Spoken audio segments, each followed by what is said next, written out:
ஞானானந்தமயம் தேவம் நிர்மலஸ்படிகாகிருதியும் ஆதாரம் சர்வ வித்யானாம் ஹயக்ரீவம் பாஸ்மகே. நேயர்கள் அனைவருக்கும் அஸ்ட்ரோ கேஎஸ் ஐயங்காரின் பணிவான நமஸ்காரங்கள்.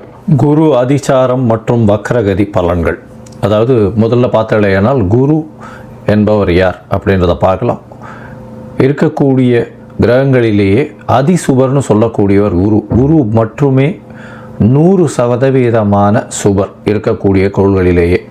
அவர் எந்த இடத்தில் இருந்தாலும் சரி, அவர் பார்க்கும் இடமாக இருந்தாலும் சரி, அது மிகைப்படுத்தப்படும். அதிகமாக நல்ல ஒரு சுபத்தை கொடுக்கக்கூடிய காலமாக இருக்கக்கூடும்.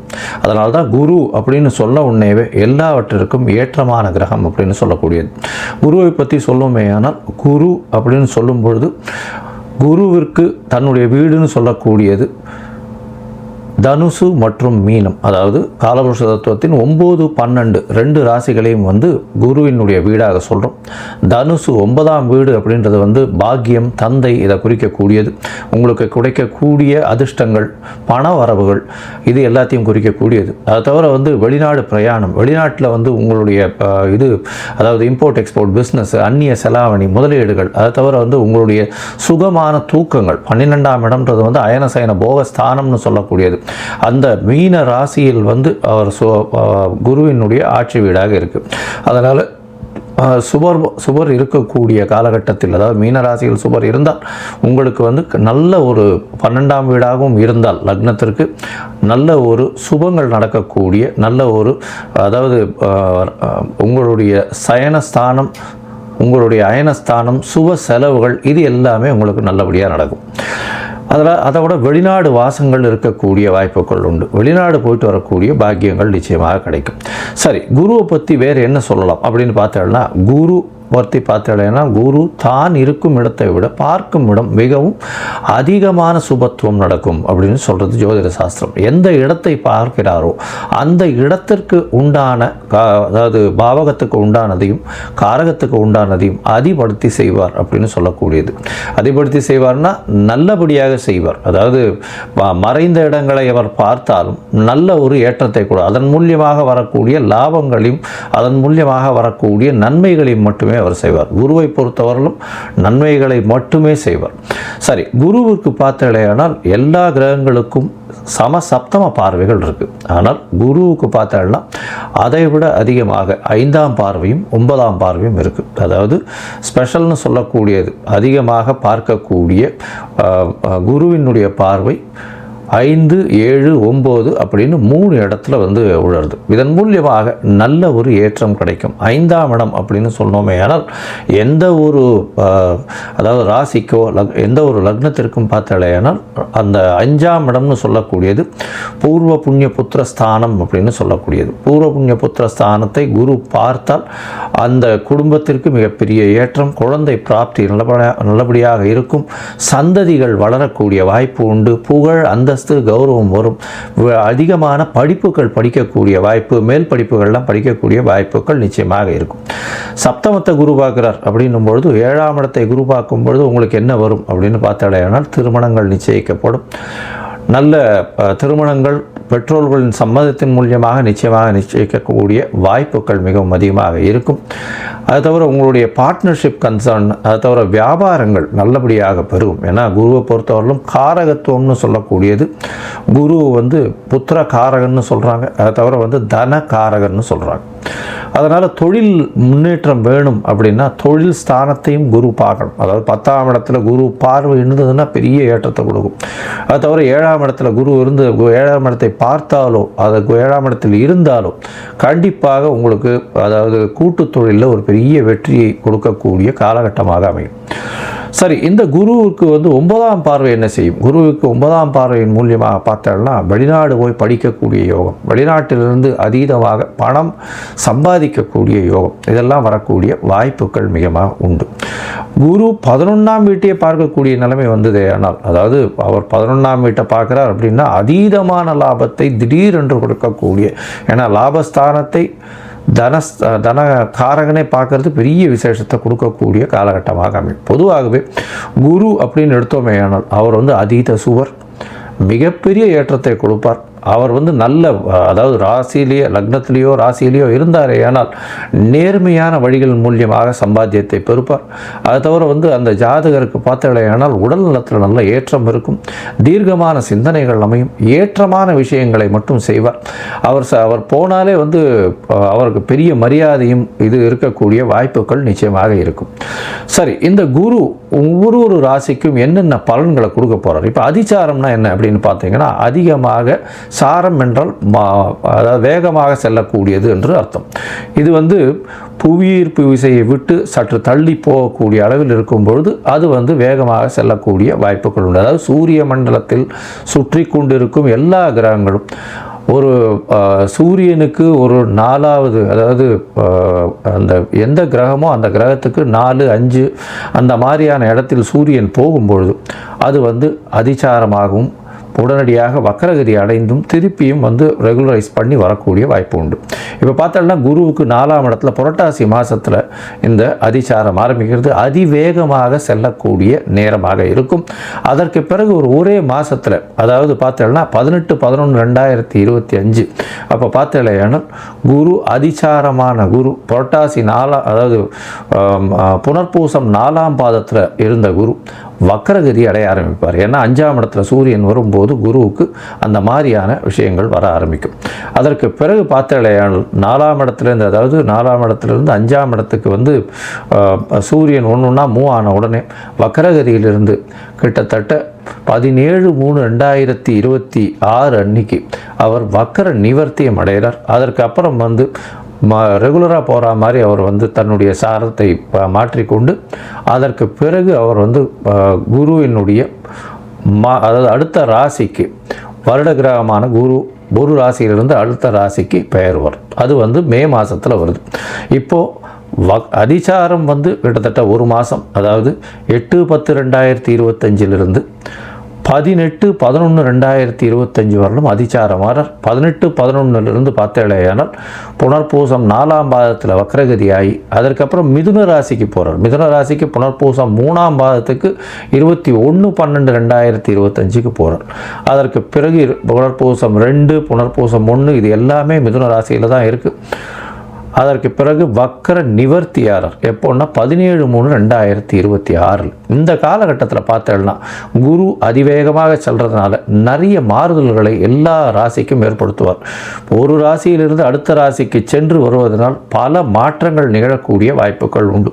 அதுவும் தொழிலில், பண விருத்தியில், அதை தவிர கர்ப்பஸ்திரிகள், அதாவது குழந்தை பிராப்தியில், தந்தையின் வருமானத்தில், தந்தையினுடைய உடல் நலத்தில், வெளிநாடு போய் படிக்கக்கூடிய, வெளிநாடு போய் சம்பாதிக்கக்கூடிய பாக்கியங்களில் இது எல்லாத்திலையுமே மாறுதல்களை ஏற்படுத்துவார். சரி, இந்த குருவினுடைய மாற்றங்கள் ஒரு ராசிக்கும் மேஷம் முதல் மீனம் வரை எப்படி இருக்கும்னு பார்க்கலாம். அதற்கு முன்னாடி பார்த்தாலேயானால் இந்த குருவுக்கு என்ன எளிய பரிகாரம் செய்யலாம் அப்படின்னு பார்க்கும்பொழுது, குருவை பொறுத்தவரையிலும் பார்த்தேன்னா தட்சிணாமூர்த்தி அப்படின்னு சிவன் கோவிலில் இருப்பார். தென்முக கடவுளாக இருப்பார். தட்சிணாமூர்த்தியை போய் வேண்டிடுவாங்க. ஆஞ்சநேயரையும் விநாயகரையும் வழிபடுவது ரொம்பவும் நல்லது. அது தவிர பார்த்தோம்னா தட்சிணாமூர்த்திக்கு வியாழக்கிழமை ஒரு மஞ்சள் துண்டு, எலுமிச்சம்பழம் இல்லைன்னா அவருக்கு வந்து மஞ்சள் வச்சு அர்ச்சனை பண்ணிட்டு வர்றது, மூக்கு கடலை போட்டு அர்ச்சனை பண்ணிட்டு வர்றது, நெய் விட்டு விளக்கு ஏற்றிட்டு வர்றது, இதையெல்லாம் பண்ணிட்டு வரும்போது எளிய பரிகாரமாக இருக்கும். சரி, இந்த குருவிற்கு உண்டான மற்றொரு எளிய முறை அப்படின்னு சொல்ல போனால் குரு காயத்ரி மந்திரம். ஓம் ரிஷபத்வஜாய வித்மஹே கிருணிஹஸ்தாய தீமஹி தன்னோ குரு பிரச்சோதயாத் அப்படின்ற இந்த மந்திரத்தை நீங்கள் வந்து ஒரு நாளைக்கு 3 தடவையாக சொல்கிறதன் மூலியமாக உங்களுக்கு வரக்கூடிய எல்லா பிரச்சனைகளும் நிச்சயமாக தீரும். சரி, இப்போ மேஷம் முதல் மீனம் வரை இந்த குரு அதிசார மற்றும் வக்கர பயிற்சி என்னென்ன மாறுதல்களை தரும்ன்றதை பார்க்கலாம். அதற்கு முன்னாடி என்னுடைய மொபைல் நம்பர் ஸ்க்ராலிங்கில் போயின்னு இருக்கும். உங்களுக்கு அஸ்ட்ராலாஜிக்கல் கன்சல்ட் தேவைப்படுமேயாயின் நீங்கள் எனக்கு ஃபோன் பண்ணுங்க.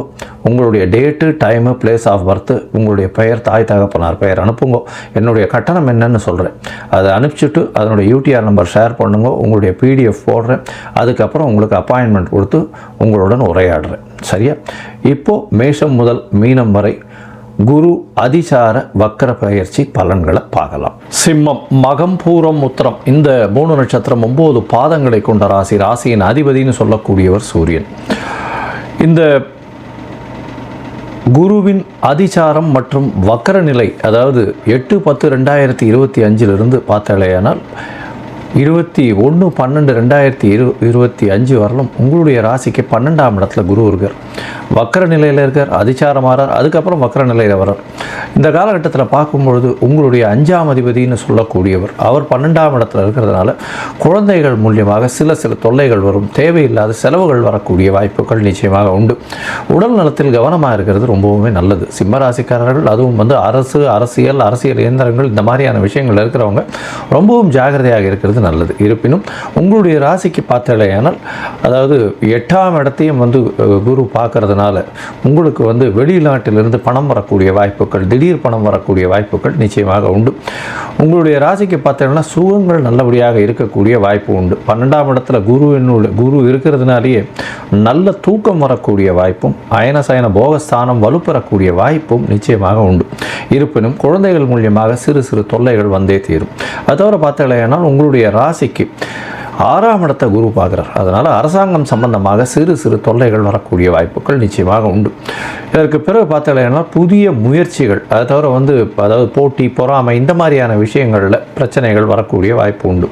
உங்களுடைய போட்டிகள்லாம் பார்த்தீங்கன்னா கொஞ்சம் சுமூகமாகவே போகக்கூடிய வாய்ப்புகள் உண்டு. ஏன்னா 6ஆம் இடம் அப்படின்னு சொல்லக்கூடியது ரோண சத்ரு ஸ்தானம்னு சொல்லக்கூடியது, ரோகணம் அப்படின்னு சொல்லக்கூடியது. இதன் மூலியமாக என்ன அப்படின்னா உடல் வலி, உடல் இருக்கக்கூடிய உபாதைகள் சற்று குணப்படக்கூடிய வாய்ப்புகள் நிச்சயமாக உண்டு. இருப்பினும் உங்களுடைய ராசியை சனி பார்க்குறார், வக்கர நிலையிலிருந்து சனி பார்க்கறதுனால நிச்சயமாக உங்களுக்கு உடல் நிலையில் பிரச்சனைகள் வரக்கூடிய வாய்ப்புகள் நிச்சயமாக உண்டு. ஏன்னா சனி பகவான் வக்கரகதியிலிருந்து இவ்வளவு நாளாக குருவின் பார்வையில் இருந்தார், அவர் நேரடியாகவே பார்க்கறதுனால பிரச்சனைகள் இருக்கும். எதிர்பாலினத்தவரை நம்ப வேண்டாம், ரொம்ப ஜாகிரதையாக இருக்கிறது நல்லது. அதை தவிர பார்த்தாலேயானால் பார்ட்னர்ஷிப் பிஸ்னஸில் பின்னடைவு இருக்கக்கூடிய வாய்ப்புகள் உண்டு. படிக்கக்கூடிய மாணவர்களுக்கு சற்று ஏற்றமான காலமாக இருந்தாலும் ஒரு தடவைக்கு 10 தரம் படிக்க வேண்டிய காலகட்டமாக இருக்கும்.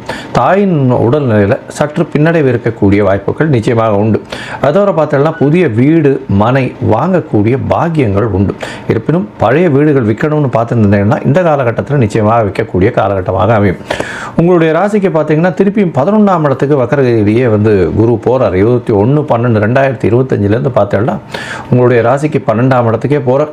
12ஆம் இடத்துல வக்கர 11ஆம் இடத்துக்கு போகிறதுல 11ஆம் இடத்துல வக்கர குரு, அதாவது மிதுன ராசிக்கே திருப்பியும் போகிறார். இந்த காலகட்டத்தில் பார்த்தோம்னா 11ஆம் இடம் இவ்வளவு நாளாக உங்களுக்கு லாபத்தை கொடுத்துட்டு இருந்தாலும் வக்கரகதி அடைஞ்சதுனால தொழிலில் பிரச்சனைகள் வரக்கூடிய வாய்ப்புகள் உண்டு. சிம்மராசிக்காரர்கள் தொழிலில் ரொம்ப ஜாகிரதையாக இருக்கிறது நல்லது. மூத்த சகோதரிகள் கொஞ்சம் பிரச்சனைகள் வரக்கூடிய வாய்ப்புகள் நிச்சயமாக உண்டு. இளைய சகோதரர்கள் கூட நல்ல ஒரு ஏற்றம் இருக்கும். குழந்தை பிராப்தி ஏற்படக்கூடிய வாய்ப்புகள் நிச்சயமாக உண்டு. அதாவது 17/3/2026 வரலும் உண்டான காலகட்டத்தில். இந்த காலகட்டத்தில் பார்த்தாலேனா உங்களுடைய ராசிக்கு 5ஆம் இடத்தை குரு பார்க்கறதுனால குழந்தைகள் மூலியம் பெருமை வரக்கூடிய வாய்ப்பும், அதை தவிர பார்த்தாலேனா உங்களுடைய ராசிக்கு 5ஆம் இடத்துல பார்க்கறதுனால பூர்வ புண்ணிய புத்திரஸ்தானம் வலுப்பட்டு போகிறது. உங்களுக்கு திடீர் பணயோகங்கள் வரக்கூடிய வாய்ப்புகள் நிச்சயமாக வரும். அது தவிர உங்களுடைய ராசிக்கு பார்த்தோம்னா சப்தமத்தை குரு பார்க்குறார். இதன் மூலியமாக சனி பகவான் அந்த காலகட்டத்தில் வக்கர நிலையிலிருந்து மாறிடுறார், வக்கரம் முடிஞ்சு போயிடுறது அவருக்கு. அதனால் வக்கரம் பெற்ற குரு சனியை பார்க்குறார். அதனால் பிரச்சனைகள் ஓரளவுக்கு சற்று சுமாராக இருக்கக்கூடிய வாய்ப்புகள் உண்டு. இருந்தாலும் சனி 7ஆம் இடத்தில் இருக்கிற வரலும் உங்களுக்கு எதிர்பாலினத்தவர் மூலியமாக பிரச்சனைகள் நிச்சயமாக வரும். இருந்தாலும் அவருடைய தாக்கம் சற்று கட்டுப்படுத்தப்படக்கூடிய வாய்ப்புகள் 21/12/2025 மேலே இருக்கக்கூடும் அப்படின்றத சொல்கிறேன். இந்த காலகட்டத்தில் பார்த்தீங்கன்னா உங்களுடைய ராசிக்கு 7ஆம் இடத்தை பார்க்கறதுனால எதிர்பாலினத்தவரோட சிறு பிரச்சனைகள் இருந்தாலும் சுமூகமாக முடியும். அதோட பார்ட்னர்ஷிப் பிஸ்னஸில் பெரிய வீழ்ச்சி இருக்கக்கூடிய வாய்ப்புகள் நிச்சயமாக இல்லை. எதிர்பாலினத்தவரை நம்ப வேண்டாம், பொறுமையாக இருக்கிறது ரொம்பவுமே நல்லது.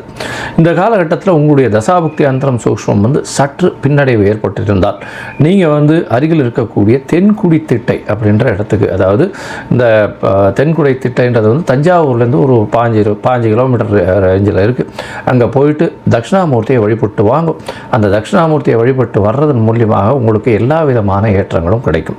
இங்கே வந்து உங்களால் முடிஞ்ச தானங்கள் அப்படின்னு சொல்லக்கூடியது, அதாவது மஞ்சள் தானம் கொடுங்க, அதை தவிர மஞ்சள் வஸ்திரங்கள் தானம் கொடுங்க, நெய் தானம் கொடுங்க, அதை தவிர வந்து உங்களால் முடிஞ்சது தேங்காய் தானம் கொடுங்க, வாழைப்பழம் தானம் கொடுங்க, அதை தவிர கோவிலில் வந்து அந்த சதுர்த்தி தேங்காய் உடைச்சுட்டே வாங்க. இதெல்லாம் வந்து ஒரு பெரிய ஏற்றத்தை கொடுக்கக்கூடிய விஷயமாகவும் உங்களுக்கு வரக்கூடிய பிரச்சனைகளிலிருந்து நல்ல ஒருவான விமோசனம் கிடைக்கக்கூடிய வாய்ப்புகளும் நிச்சயமாக கிடைக்கும்.